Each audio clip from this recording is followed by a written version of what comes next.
guys yung LCD ng Realme. Yan guys. Yan yung pinalitan ng anak ko kagabi guys. O diba?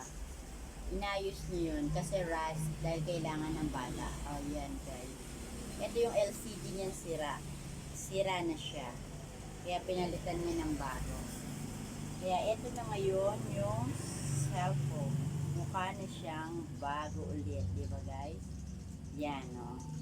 Kaya pag gusto nyo magpapalit po ng mga LCD nyo at may mga sira kayong cellphone, dalhin nyo lang po dito sa shop ng anak ko. Magaling po siya magpalit ng LCD at higit sa lahat mura lang guys. Diba?